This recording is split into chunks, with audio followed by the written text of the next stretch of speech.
Abramos nossas Bíblias na Epístola de Paulo aos Gálatas, capítulo 6. Nós meditaremos nessa noite nos versos 1 ao verso 6.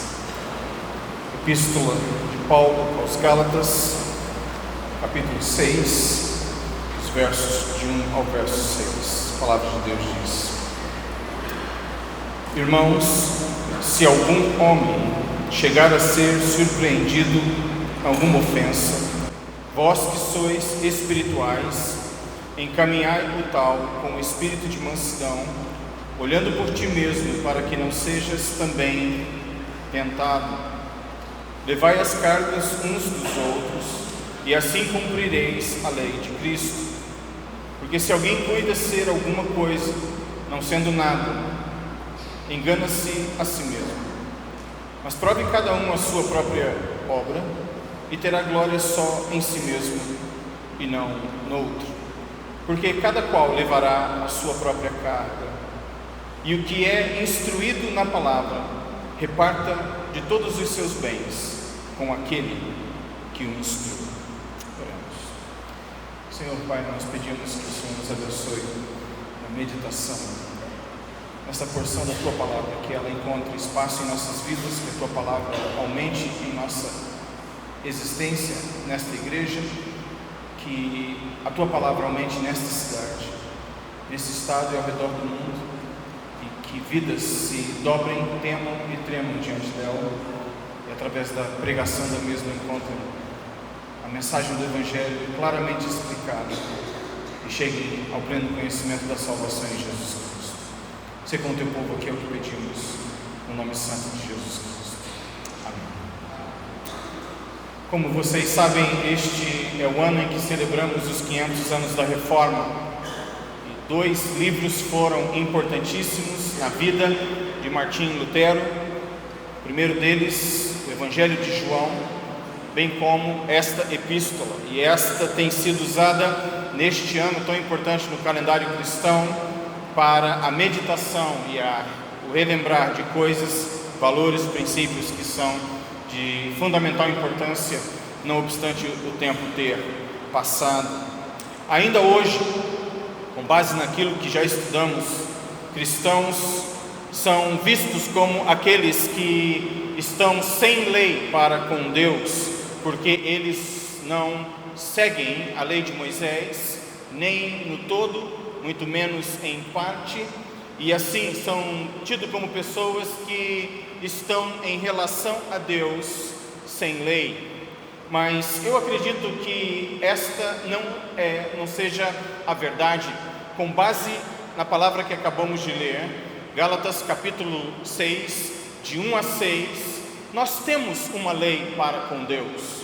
O cristão lavado no sangue de Cristo, regenerado pelo Espírito Santo, selado com Ele para a redenção, tem uma lei para com Deus. Aquele que teme o Senhor e foi justificado pela fé e não faz da lei de Moisés um instrumento da sua salvação através de méritos, é obviamente uma pessoa que, dependendo do sangue de Cristo do começo ao fim para a sua salvação, tem lei para com Deus. Não é a lei de Moisés, de acordo com o argumento de Paulo nessa epístola, até o presente momento, Cristo nos libertou da maldição da lei.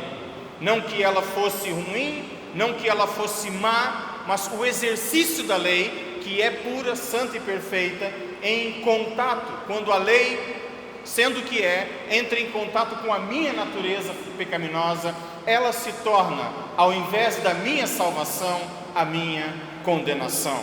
E assim Paulo argumentando, já vimos isso nos capítulos anteriores, não precisamos retornar a este argumento. Paulo vai estabelecer então que, sendo uma vez justificados pela fé e tendo o Espírito do Filho, agora nós temos uma outra lei a ser obedecida.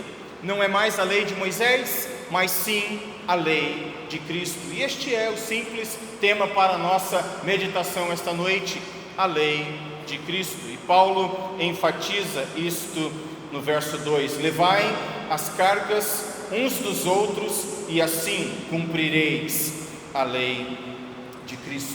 Como eu disse anteriormente, no Antigo Testamento as pessoas foram salvas pela graça. No Novo Testamento as pessoas não estão sem lei para com Deus. Elas foram salvas pela graça na antiga dispensação, ou seja, antes de Cristo, mas hoje, salvas pela graça, elas não estão sem lei para com Deus. Existe algo que governa a vida cristã, a saber, a lei de Cristo. Se você, por exemplo, quer saber como entender a lei de Cristo, o que é a lei de Cristo, você pode ler o Sermão do Monte em Mateus, o Sermão do Monte na versão de Lucas e muitos outros mandamentos que Jesus estabeleceu nos evangelhos, e assim você terá a percepção clara daquilo que é a lei de Cristo. Agora deixe-me dizer uma coisa: se a lei de Moisés não pôde ser observada completamente e perfeitamente em seus 613 itens, a lei de Cristo não será também se você tentar por si mesmo. O ponto que eu quero estabelecer, e Paulo também estabelece isso com base no capítulo 5, é que nós precisamos, para o exercício e o cumprimento da lei de Cristo, do poder do Espírito Santo que gera em nós duas coisas: a habilidade de obedecermos à lei em Cristo, não somente do ponto de vista objetivo, daquilo que é exterior, mas também em Cristo eu obedeço o espírito da lei. Quando Jesus, em Mateus capítulo 5, fala sobre, assim diziam os antigos, assim disse Moisés, não matarás. A lei ali está preocupada com aquilo que é externo, visível, e as pessoas acharam que seria possível obedecer toda a lei de Moisés se eu simplesmente evitar puxar o gatilho. Mas Jesus disse, Moisés disse isso, eu porém vos digo, aquele que sente ódio em seu coração por um irmão, esta pessoa já cometeu homicídio em sua alma. Então aquilo que Jesus ensinou acabou deixando o homem ainda mais condenado. Ou seja, ele é um instrumento de salvação, obviamente que sim, mas se eu tentar seguir os ensinos de Cristo com base na minha força, no meu intelecto, na minha racionalidade, eu falharei miseravelmente, como todos falharam ao longo da história, não podendo obedecer perfeitamente à lei de Moisés. Então, o predicamento é este: sem o Espírito Santo, eu não obedeço à lei de Moisés e nem muito menos à lei de Cristo, porque a lei de Cristo, ao contrário, ela complicou ainda mais.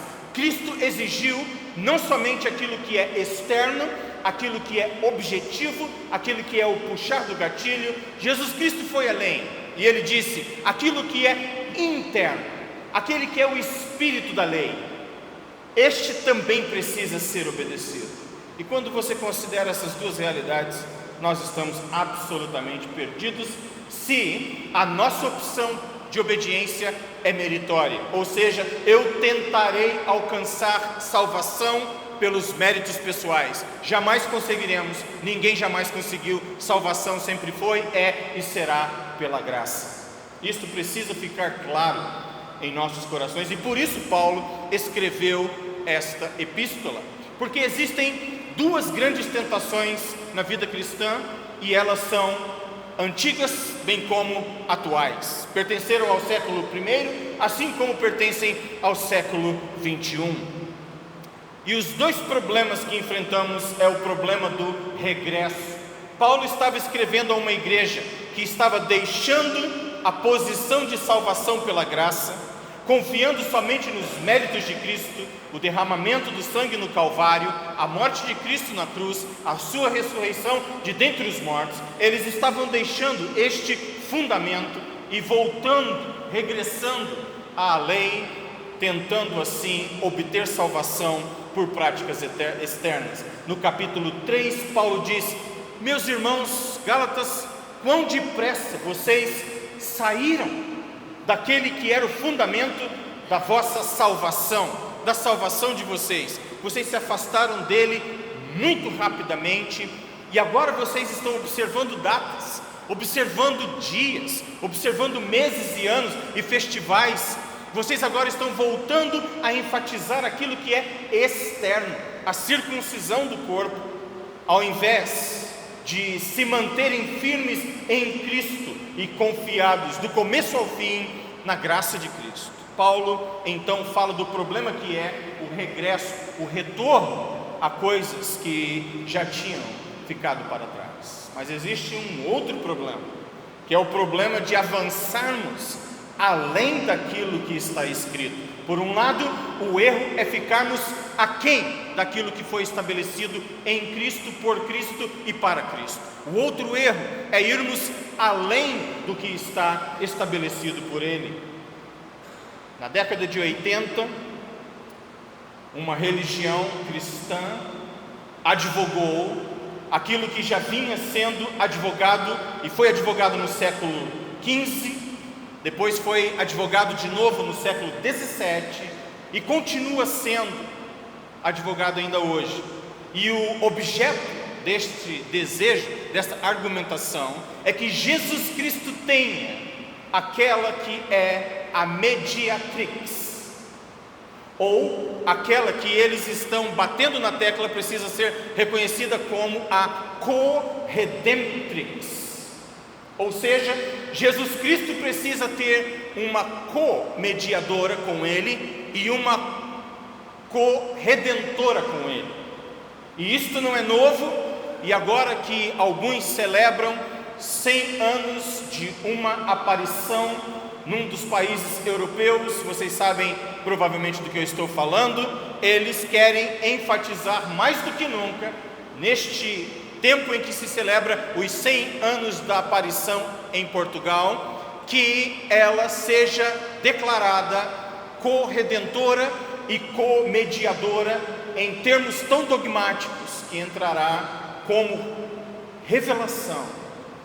Ou seja, para estas pessoas, se as autoridades eclesiásticas envolvidas nessa denominação votarem isto como lei, isto terá o mesmo peso de escritura, porque nessa denominação, aquilo que eles decidem como dogmas, como doutrina, mesmo que seja no século 21, tem o mesmo poder e peso do que a palavra de Deus. E eu quero lhes dizer que este é o segundo problema. Um é ficarmos aquém da palavra, voltarmos. O outro grande problema é irmos além do que está escrito. E esta é uma tentação hoje, tanto quanto foi 2000 anos atrás. E nós precisamos nos atentar para essas coisas. Abra sua Bíblia em 1 João, no capítulo 2 e o verso 7. Primeira epístola de João, no capítulo 2, o verso 7, a palavra de Deus diz: Irmãos, não vos escrevo um mandamento novo, mas um mandamento antigo, que desde o princípio tivestes. Este mandamento antigo é a palavra que desde o princípio ouvistes. Observe só o que João está falando. Eu não estou escrevendo nada novo. A igreja não precisa de nada novo. Ela precisa de ficar firme naquilo que é já estabelecido por Deus em sua revelação. Se você quer outra base bíblica para o que eu estou falando, só adiante os seus olhos um pouquinho na segunda epístola de João, só vire algumas páginas em sua Bíblia. Na segunda epístola de João, os versos 4 e o verso 5, e a palavra de Deus diz, 2 João, verso 4 e verso 5: Muito me alegro por achar que alguns de teus filhos andam na verdade, assim como temos recebido o mandamento do Pai. Verso 5: E agora, Senhora, o autor está escrevendo à igreja, rogo-te, não como escrevendo-te um novo mandamento, mas aquele mesmo que desde o princípio tivemos, que nos amemos uns aos outros. Mais uma vez, o autor da segunda epístola dizendo: eu não estou escrevendo nada novo, não estou propondo absolutamente nada novo. O que nós precisamos é ficarmos firmes naquilo que já foi assim revelado. Se você puder me acompanhar na primeira epístola de Pedro, capítulo 1, verso 11.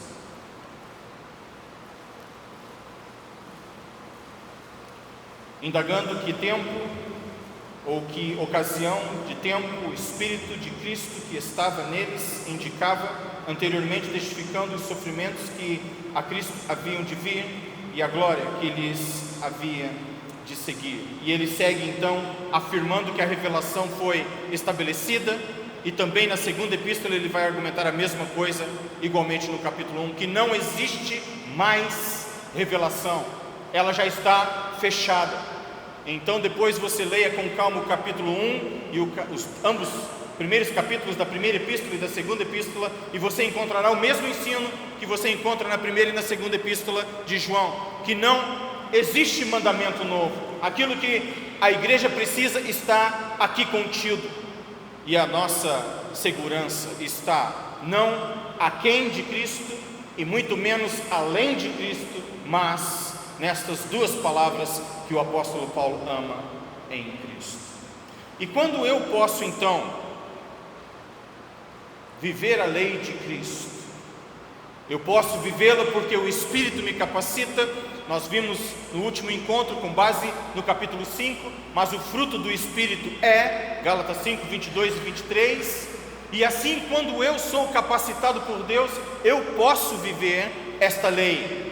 Esta lei se torna algo real em minha vida, e ela é tão real que o apóstolo Paulo irá então descrever como fazê-lo na prática. E em primeiro lugar, eu quero deixar esse pensamento com os irmãos e amigos: a graciosa lei de Cristo no coletivo dos santos.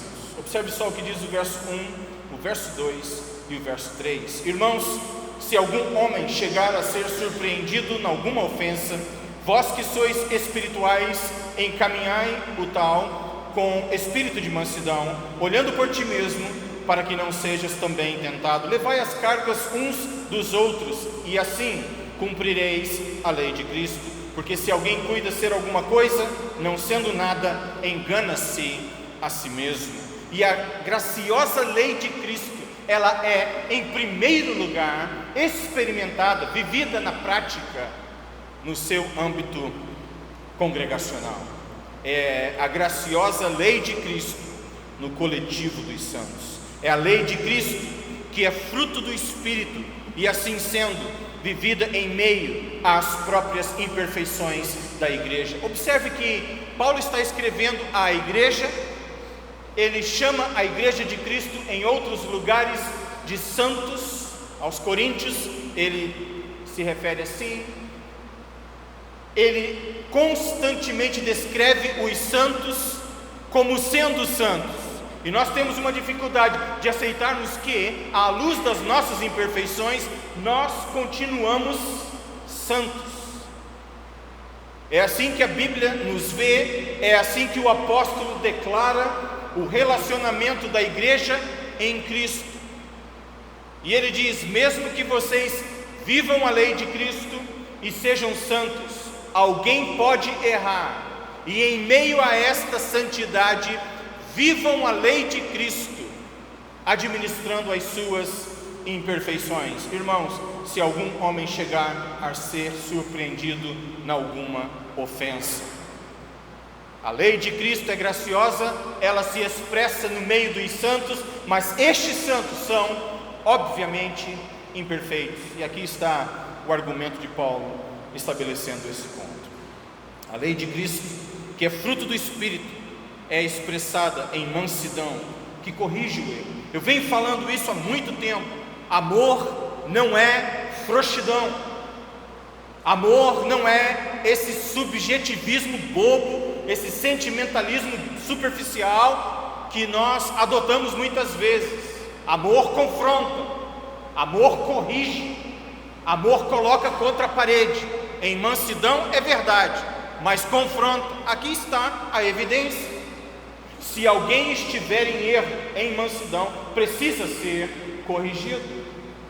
E senhoras e senhores, eu tenho conversado com homens dentro e fora do Brasil, e isso saiu pela janela. Não se fala mais em correção de erro, não se fala mais em disciplina, não se fala mais em confrontar erros. Por quê? Porque isso constrange, isso incomoda, e a igreja perde com isso. Ela se torna tão irrelevante, se tornando tão igual ao mundo, que depois passa uma eternidade se perguntando por que a nossa falta de eficácia naquilo que fazemos, que é a propagação do Evangelho. Claro, esse Evangelho se tornou tão igual ao mundo que não existe diferenciação. E aí nós queremos argumentar o quê? É necessário que nós corrijamos os nossos erros. É o que a palavra diz. Em amor é verdade, mas é preciso. A lei de Cristo, que é fruto do Espírito Santo e é corroborada por sua consistência em todos. Eu olho para o erro de alguém e de repente uma luz amarela vem na minha própria consciência e eu digo o quê? Ok, essa pessoa está em erro, mas antes de tratá-la, deixe-me colocar a minha vida diante do próprio Deus e fazer algumas perguntas, do tipo: será que eu estou em condições morais, éticas, espirituais, de corrigir o erro do outro, quando eu mesmo vivo uma vida lamentável diante de Deus e diante dos homens? Olhando para ti mesmo, final do verso 1, para que não sejas também tentado, porque é muito fácil nós rotularmos os leprosos, quando nós mesmos temos as nossas infecções. A diferença entre nós e eles é que eles carregam uma tábua no peito dizendo leproso, e como faziam no Antigo Testamento, ao se aproximarem de um local público, de pessoas, entre aspas, limpas, eles batiam no sino, eles tocavam o sino, eles batiam no peito, eles gritavam: eis aqui o leproso, se aproxima, eis aqui o leproso que se aproxima. A diferença entre eles e nós é que eles carregam uma placa, enquanto nós não carregamos, mas a podridão e a infecção é a mesma. O pastor Vladek tratou disso hoje pela manhã. Não adianta pensarmos no erro dos outros quando a cortina de fumaça encobre deliberadamente e convenientemente os meus próprios erros. A lei de Cristo deve ser vivida, corroborada pela consistência em todos. Se alguém errar, em mansidão e amor, corrijamos, mas antes de corrigi-lo ou corrigi-la, olhemos para nós mesmos e questionemos se estamos de fato em condições de ajudar outros. Talvez nós mesmos precisemos de ajuda. A palavra de Deus diz que a lei de Cristo é fruto do Espírito e é o método que ajuda a congregação de maneira mútua. Isto não é apenas para o indivíduo, é para a congregação dos santos.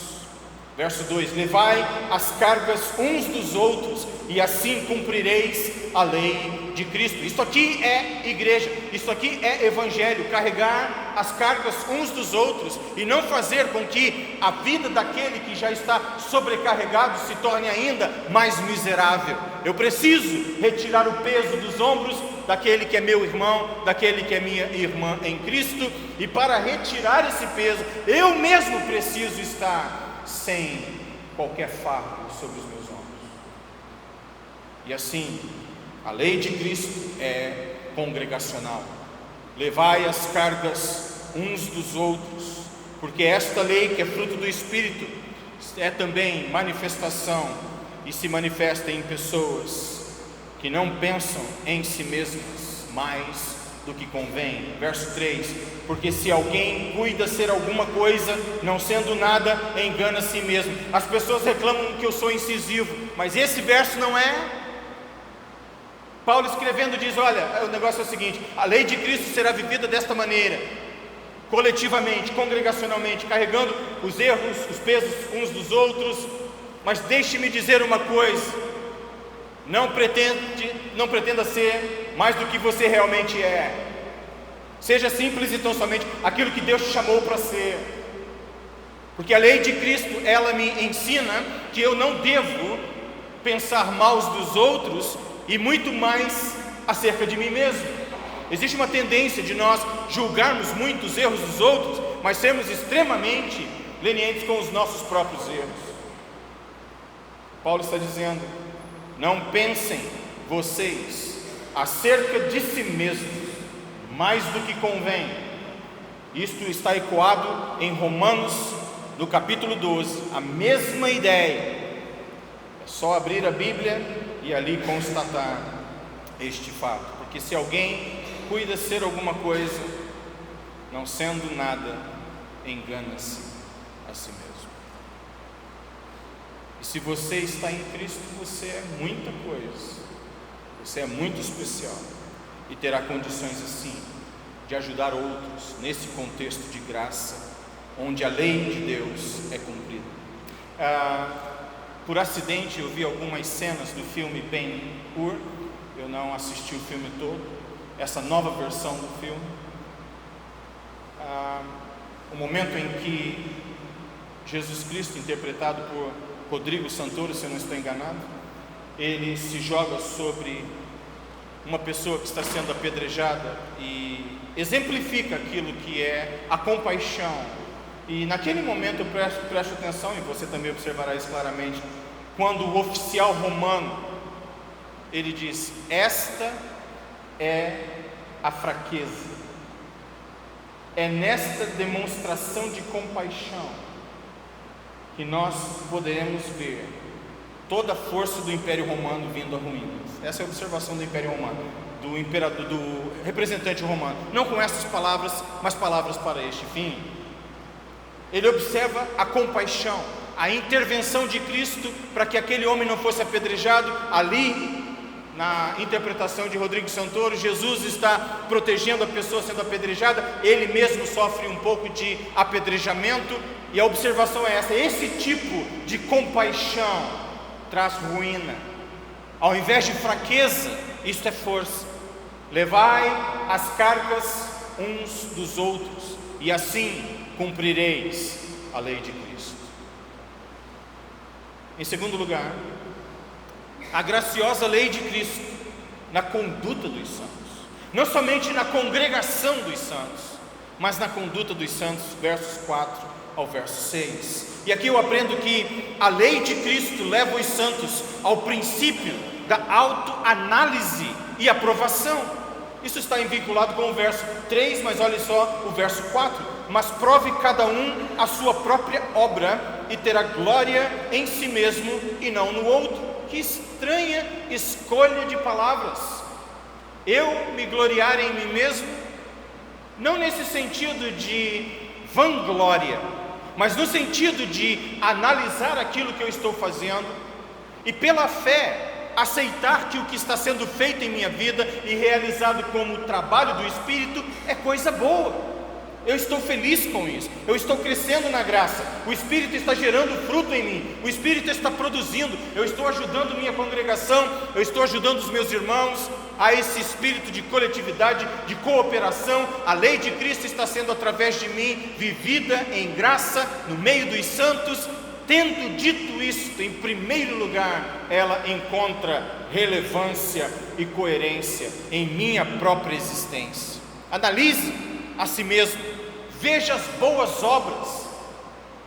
Eu, se fizer essa pergunta e pedir para levantar as mãos, eu tenho certeza absoluta que alguns ficarão constrangidos em levantar as mãos, mas a pergunta seria esta: você levantaria uma das suas mãos, confirmando nesta noite que o Espírito tem trabalhado em sua vida e gerado coisa boa, ao ponto de você sair daqui, dobrar os joelhos em casa e dizer: obrigado, Senhor, pelo que o Senhor está fazendo em mim e através de mim, é coisa boa? Quantos aqui ficariam constrangidos em levantar as mãos, porque acham que isto não é cabível? No entanto, é exatamente o que o apóstolo está dizendo. Olhem para as coisas boas que o Espírito está gerando. Não é vanglória, não é para comparar, é para estabelecer a coisa boa e viver com alegria. Isto que está sendo gerado em nós sobrenaturalmente pelo poder do Espírito. Verso 4 de novo: mas prove cada um a sua própria obra. Você tem condições de responder essa pergunta? A obra que você está vendo ser produzida em sua vida e através da sua vida é uma boa obra? Eu espero que a resposta seja sim, claro que é, porque ela vem do Espírito. Ah, Flávio, mas eu não posso levantar a mão porque eu sou imperfeito. Quem perguntou sobre perfeição? Eu não fiz a pergunta sobre perfeição, eu nem mencionei perfeição. Se nós pensarmos assim, nós estamos fadados ao fracasso. Ninguém é perfeito.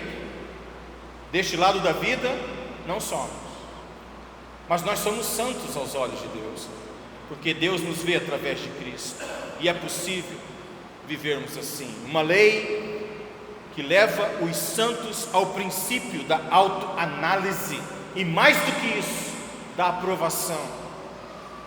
Não somente a autoanálise que nos leva à ação, mas a autoanálise que nos leva à aprovação. E meus irmãos, eu tenho orado para que isso seja verdade na minha vida, e como eu desejo que seja verdade na sua vida, que você saia daqui essa noite e durma o sono dos justos, sabendo que o Espírito está gerando em você é coisa boa, e que isso vai te dar paz, harmonia com Deus. Você vai colocar a cabeça no travesseiro e dormir serenamente, porque a coisa é boa, vale a pena.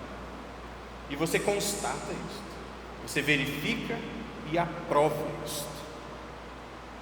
A lei de Cristo leva os santos à satisfação naquilo que o Espírito Santo gera neles. Verso 4: mas prove cada um a sua própria obra, e terá glória só em si mesmo e não no outro, porque cada qual levará a sua própria carga. E aqui parece Paulo entrar em contradição com aquilo que ele acabou de dizer: levai as cargas uns dos outros e assim cumprireis a lei de Cristo. Agora ele diz: e cada um carregue a sua própria carga. Em que sentido? Está Paulo em contradição?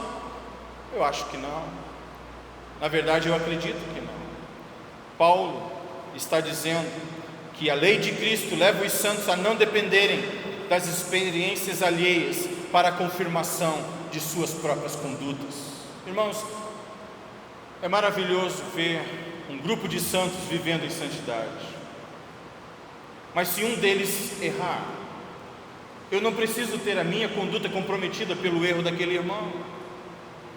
Eu posso continuar pela graça tão firme quanto antes do erro dele ou dela, porque Deus me capacita a caminhar assim, ao ponto de poder ajudar aquele irmão a se levantar do seu erro.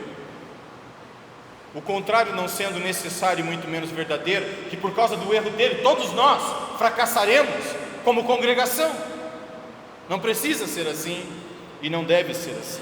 A lei de Cristo leva os santos ao auxílio mútuo, como já falamos. No entanto, não incorre em transferência de responsabilidade. Nós carregamos o peso uns dos outros, mas chega um momento em que eu tenho que carregar o meu próprio peso. Eu não posso transferir responsabilidades. Aquilo que eu posso fazer para te ajudar será feito, mas há um momento em que eu tenho que me colocar diante do próprio Deus e dizer: não, Senhor, isso aqui é responsabilidade minha, isso aqui não pertence a ninguém não. Se tem que alguém ser tratado, esse alguém sou eu. É necessário que a lei de Cristo seja vivida desta forma. E caminhando para o fim, a lei de Cristo leva os santos a compartilharem também coisas boas, bem como aquelas que nós julgamos serem ruins. Verso 5: porque cada qual levará a sua própria carga, e o que é instruído na palavra, aquele que recebeu instrução, reparta de todos os seus bens com aquele que o instrui.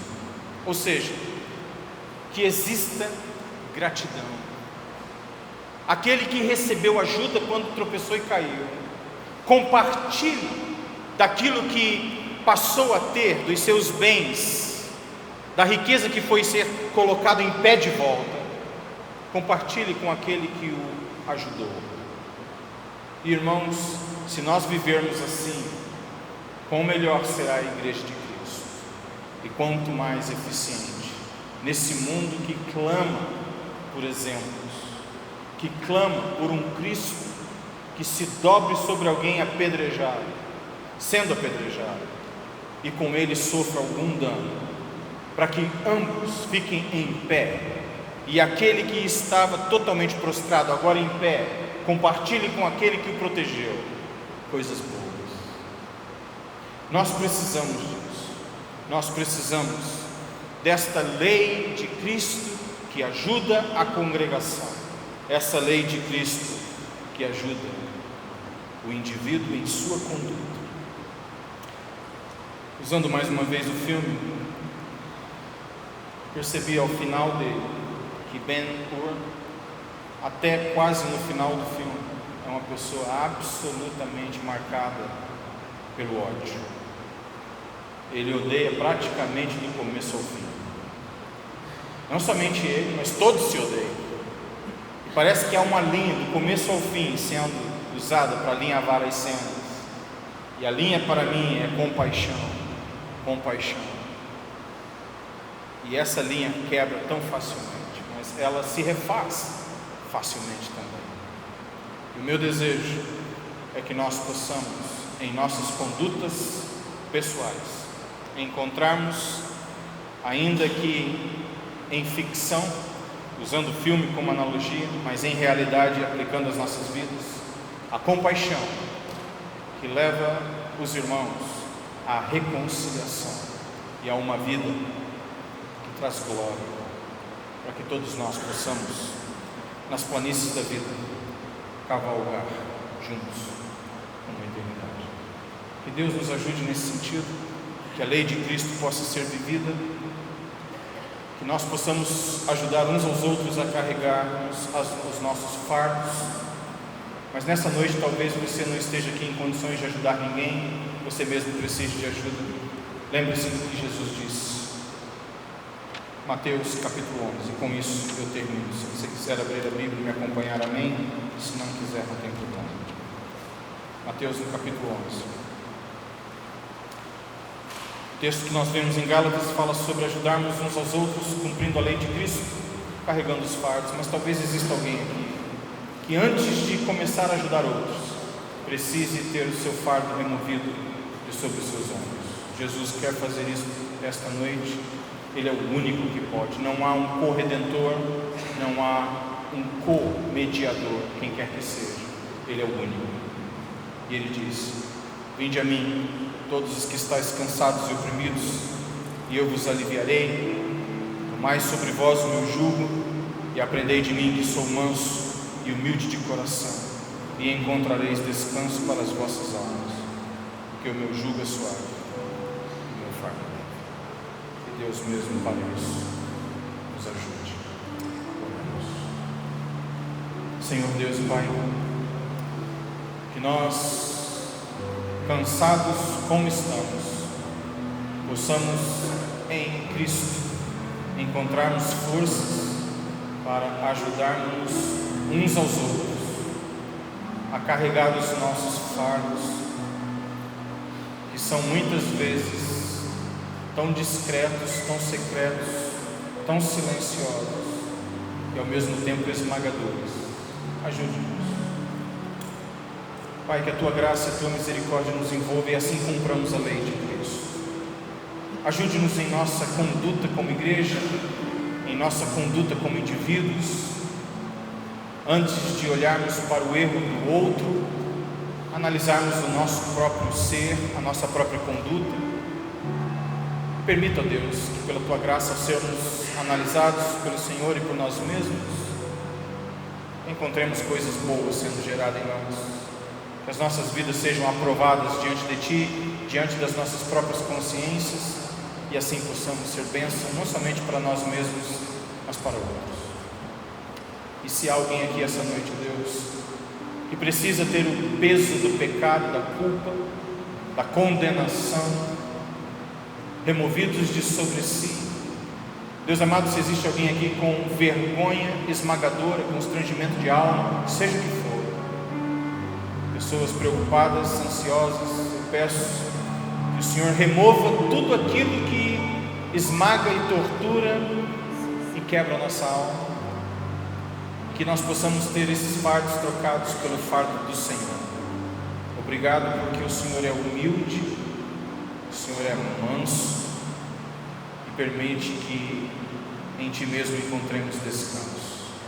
Que todos que estão aqui nessa noite e o Teu povo ao redor do mundo encontrem o descanso necessário em Cristo para um tempo de relaxamento, de descanso e de paz. Ó Deus, esta é a nossa oração, no nome de Jesus Cristo. Amém. Obrigado pela atenção. Deus abençoe.